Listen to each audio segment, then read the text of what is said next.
It would take 12 years for the 2022 World Cup in Qatar for Mexico and Argentina to meet again. This tournament was hosted in the winter, so it was on the 26th of November in the second group stage game. Argentina was led by Lionel Scaloni, who led them to a 2021 Copa America title, their first since '93. Out of all the teams going into the World Cup, Argentina is in the best form, being on an unbeaten streak of 35 and just 2 shy of the all-time international record of 37, with the last loss being against Brazil in the 2019 Copa America. If Argentina is able to keep the streak alive by either beating or drawing against Saudi Arabia, they had a chance to make history against Mexico of all teams. With a qualifying record of 11 wins and 6 draws, they were able to earn second in 𝒂𝒄𝒌 qualifying, only behind Brazil. While Argentina was flying high, Mexico was in terrible form. Though they ended CONCACAF World Cup qualifying equal on points with Canada, they ended up second because of goal difference. Not bad, but the team just looked outright terrible at times. Mexico was headed by former Argentina and Barcelona manager Gerardo 𝒐𝒐 Martino, and boy has his reign been extremely controversial. After losing to the United States in 2 straight finals, fans were calling for his head, but the Mexican Federation stuck to the guns. The result of this? Just absolute terrible results. For example, a 2-3 loss to Colombia in a friendly where Mexico blew a 2-0 lead in the second half, and a 3-0 thrashing to Uruguay in another friendly amongst terrible performances against other CONCACAF teams. Now, Tata isn't to blame for all the performance issues. In fact, he might just be a scapegoat, but Mexican soccer is from top down just an absolute mess, which is honestly enough for its own video. Yeah, that's something I said a lot in this series, but that holds true. Youth development in Mexico has gone down substantially. It's to the point that 22-year-olds are considered to be young talents that lack experience to become first-team players in Mexico's top flight. There's just a lack of competition with 𝒂𝒄𝒌 teams, as Mexico and Mexican teams are no longer playing prestigious and competitive tournaments like Copa America, Copa Libertadores, and Copa Sudamericana, though Tata's questionable tactics and decisions have been an issue. Argentina will of course be led by the great Lionel Messi. A GOAT in his twilight years, Messi is him and enters his 5th and what he claims to be last World Cup with a mission to bring the World Cup back to Argentina. The little boy from Rosario goes into the World Cup just 1 trophy away from completing football, as his trophy cabinet is full with 7 Ballon d'Ors, 4 Champions Leagues, a Copa America and Olympic gold, 10 La Ligas, 7 Copa del Reys, 6 European Golden Boots, and to this point 1 World Cup Golden Ball. In goal for el albiceleste is Emiliano El Dibu Martinez. The Villa keeper left Argentina at 17 to join Arsenal and has not looked back. He's the son of a trucker and a housekeeper. Dibu came from nothing to become one of the greatest heroes of the World Cup with clutch save after clutch save. His story includes having to sleep in the kitchen with his brother since they didn't have enough room, and when food was short, his parents wouldn't eat so he and his brother could, among other things. In 2014, at a family barbecue, he would watch Argentina lose in the finals to Germany. He was on loan at Sheffield Wednesday in the 2nd division of English soccer. In 2018, he watched as a spectator in the stands after Argentina lost a heartbreaker to France in the round of 16. And apparently, he told his brother next to him that he'll go to Qatar as a player and not a fan. Fast forward to 2022, and he's a starting goalkeeper who has earned his stripes. Alongside Messi in attack will be Julián Álvarez. At 22 years old, he's the scorer of some pretty important goals for Argentina. Currently a backup for Man City since they have one of the most dominant strikers in Europe right now, but that doesn't mean he's not talented and he used the World Cup to rise into stardom. He has some insane accolades in South America. He broke a 121-year-old record for River Plate by scoring an insane 6 goals versus Peru's Alianza Peru in the Libertadores match. This match also happened to be the first time he scores a hat-trick.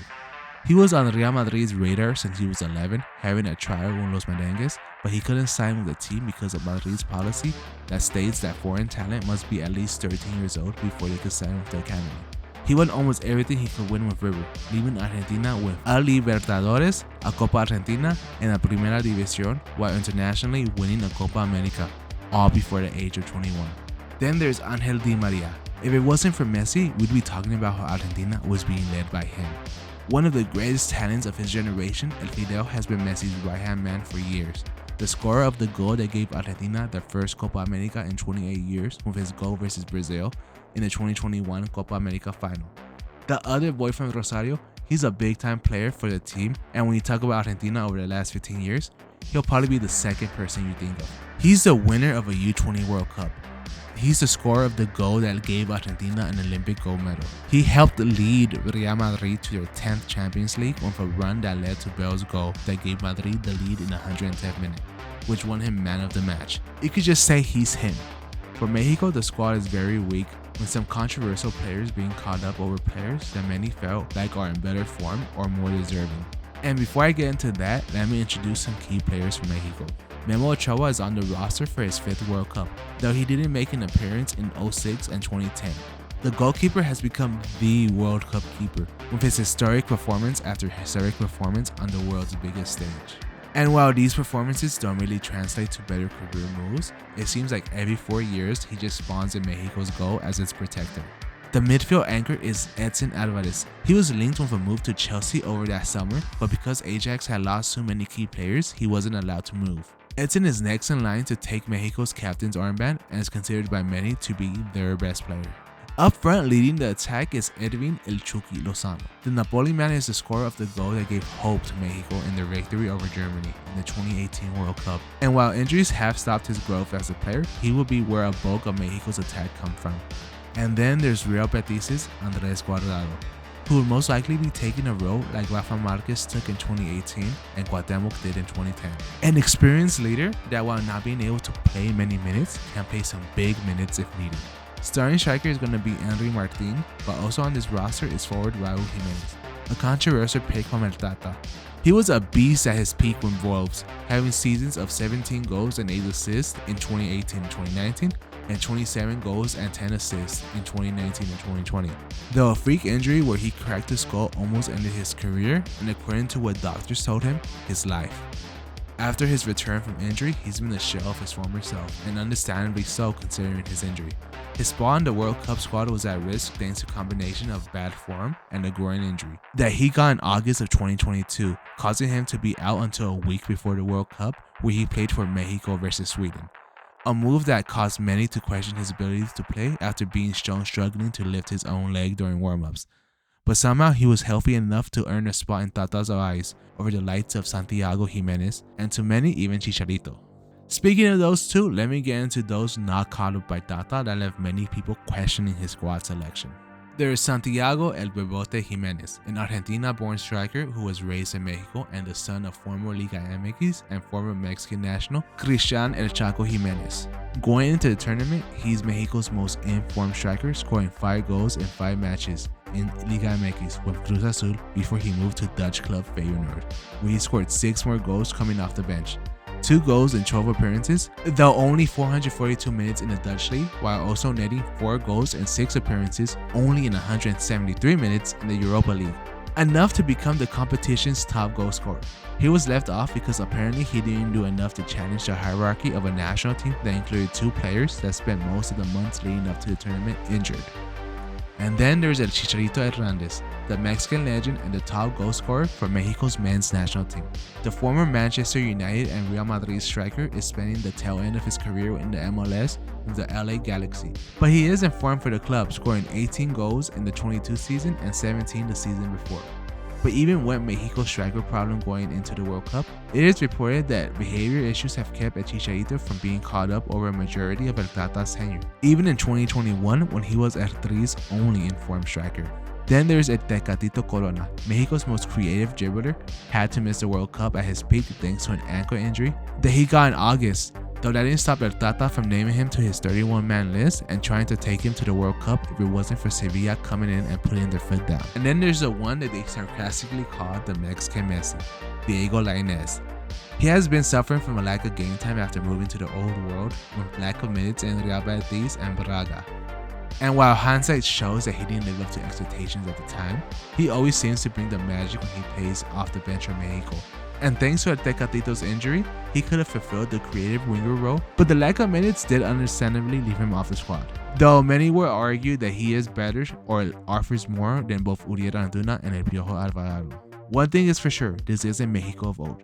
La Volpe is no longer chain-smoking on the sidelines, and many fans come into this World Cup with zero hope as his team is a shell of its former self. This matchup wouldn't happen until the second match day, so both teams had games before to help set up the match. The first match ended up being Argentina versus Saudi Arabia to open up group play. Many people expected this to be an easy win for Argentina and expected the unbeaten streak to go on for another game. Early on, it looked like clear sailing for La Albiceleste as they dominated early, and thanks to an early penalty in the 10th minute, Argentina looked set to coast to the win. Especially when the plays that were happening. For example, in the 22nd minute, a streaking Messi was found with a ball over the top by Papu Gomez. Messi calmly passes it past the goalkeeper to double Argentina's lead, but a late offside call from the linesman nullifies the goal. The replay shows an extremely close call. A few minutes later, Gomez plays another beautiful through ball, but this time to enter Lautaro Martinez, who chips the ball right over the keeper. But after a VAR review, the call was overturned as Lautaro is just a hair offsides. In the 34th minute, Messi plays the ball to Lautaro, who scores again. But as you probably guessed it, the goal was called offsides again, but this time it was clear. Argentina's hold on the game started to loosen after the first half, and in the 47th minute, Saudi Arabian midfielder Al-Malaki plays a beautiful ball to winger Ferraz Al-Brincan, who brings the ball down and leaves it for striker Salim Al-Shaheri, who blows past Romero and slots it past 𝒏𝒂𝒄𝒌 to equalize the game. Argentina was shell-shocked and their play deteriorated, and in the 52nd minute, magic happened. Saudi Arabian right back Abdul Hamid beats Nicolas Tagliafico on a one-on-one and sends a cross into the box, which is hit away by Otamendi. But the ball stays in the box and finds midfielder Al-Abid, who sends a left-footed shot that looks like it would have found the back of the net, but Romero heads the ball away, which sends the ball high in the air where winger Salim Al-Dasawi gets under it and controls it. He fights off pressure from Nahuel Molina and a challenge from Angel Di Maria before taking DePaul's hips and setting a right-footed screamer before a sliding Paredes could reach him. The result? An absolute banger of a goal that screams past 𝒏𝒂𝒄 and puts Saudi Arabia in the league. From there, a desperate Argentina tries to equalize the game, creating chance after chance all the way until the end, but none of them could find the back of the net. And just like that, the first big upset of the World Cup full of upsets happened. Argentina falls just one game short of equalizing Italy's unbeaten streak.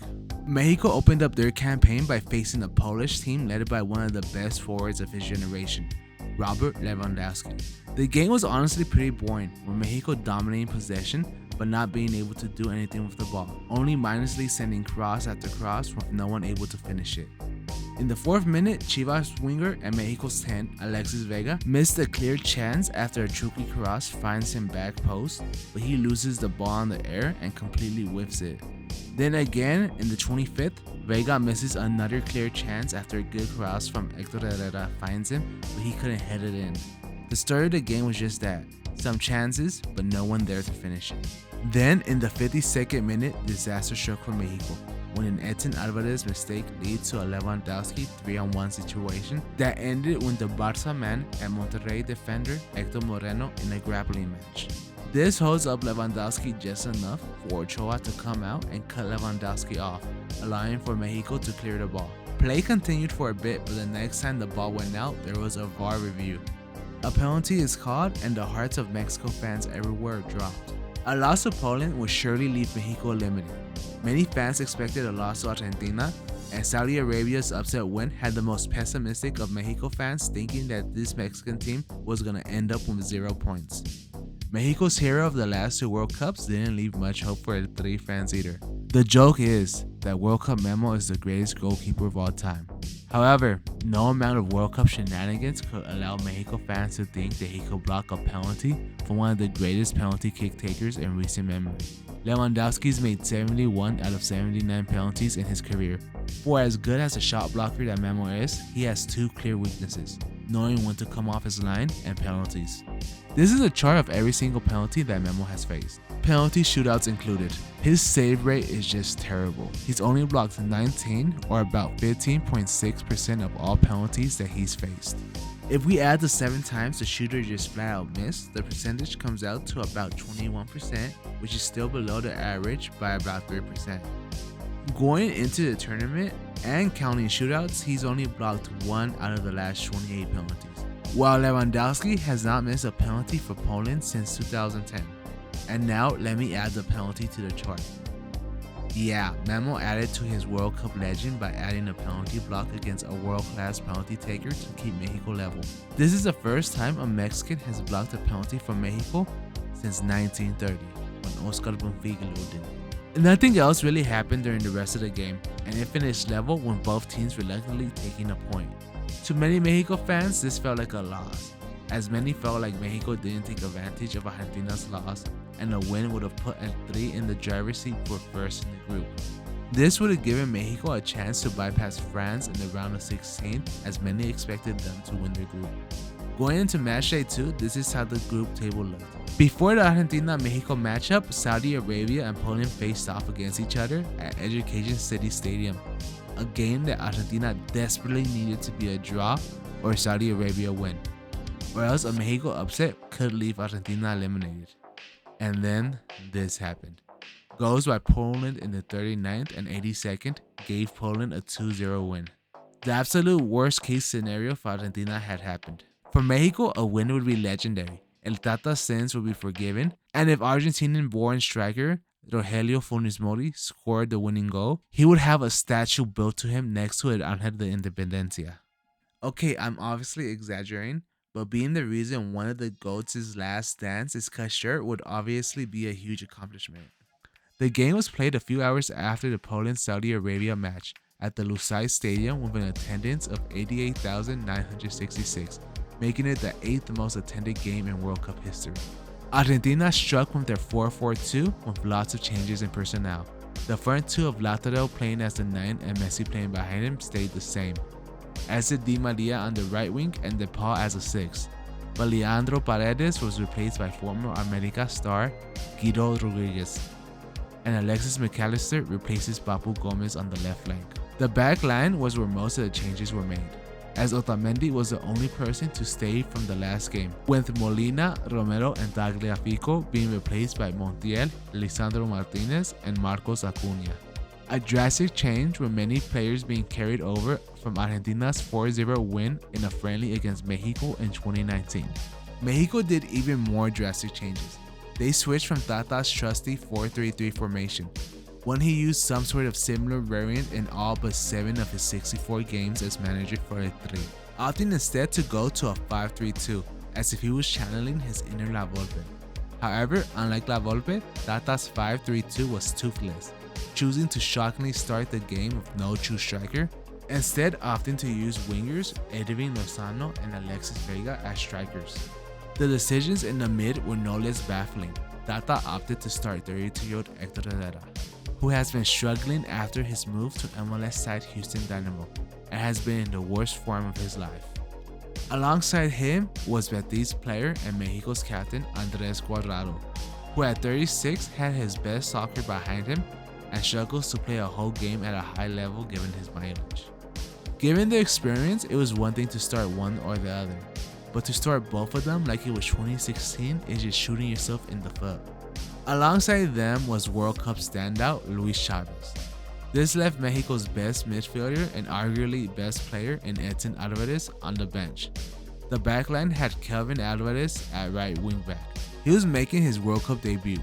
Néstor Araujo, who is considered by many to be a weak link, as since 2016 there has been 11 times where Mexico has allowed 3 or more goals, and Néstor Araujo played a full 90 in 8 of them. And no matter how well he plays for his club, his form never translates to the national team. Then there's César Montes, who earned a move to Spain's Espanyol. The other center back spot is 34-year-old Héctor Moreno, and then Jesus Gallardo is at the left wing back position. Let's go back and take a look at Andrés Guardado. Mexico's captain has played a huge part of these games versus Argentina since 2006. He started and made his World Cup debut in that infamous round of 16 game as a young 19-year-old, just 1 month shy of his 20th birthday. He played out of his mind, being disrupted, offering good energy and forcing mistakes, but he had to be subbed off because of an injury in the 67th minute.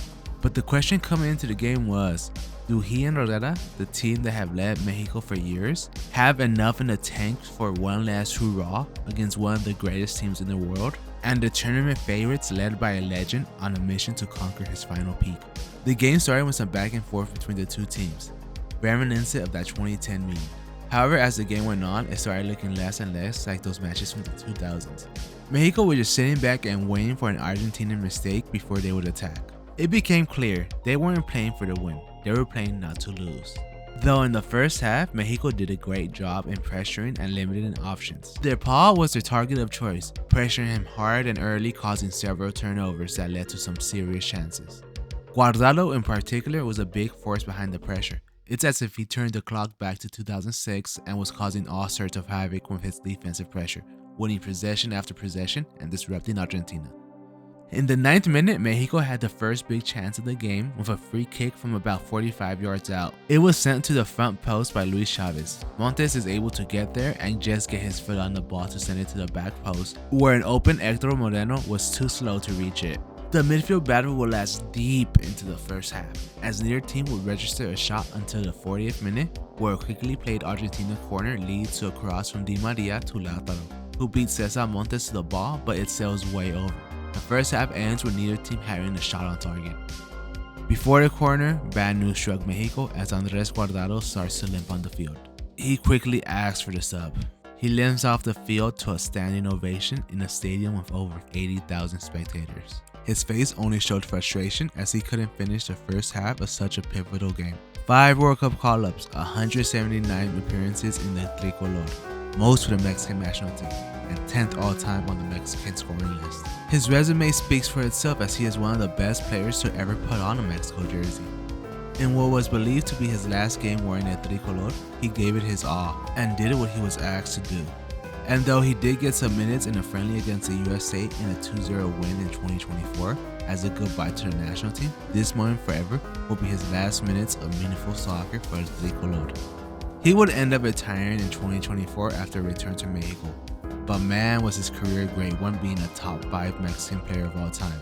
This just in, while editing this video, León and Guardado have announced that he's coming back for 6 more months so that he could play the Club World Cup alongside James Rodriguez. The question on everyone's mind was, can his midfield partners of Herrera and Chavez alongside his replacement keep up the intensity and same pressure without him? Speaking of Guardado's replacement, Tata had several options of who to sub in. Does he go with the no-brainer in 𝒐𝒐? Argentina does still have a majority of possession at this point, and having a no-nonsense defensive anchor in the mid will make the most sense. Or does he go more attack-minded with AEK Athens player Orbelín Pineda, who is very versatile and can play damn near anywhere in the mid? He offers some great energy. Well, Tata chose neither and picks Eric Gutiérrez. He's a solid sub, but he's not the level of the other two. One of the first things that Guti does on the field is win a foul around 35 yards away from the goal. The man to take it is Mexico's 10, Alexis El Nagón Vega, who has scored several long-distance goals in his career. The result? The first shot on target for either team, as Vega hits the shot on target, but too close to Dibu, who reads it perfectly and plucks it from the air.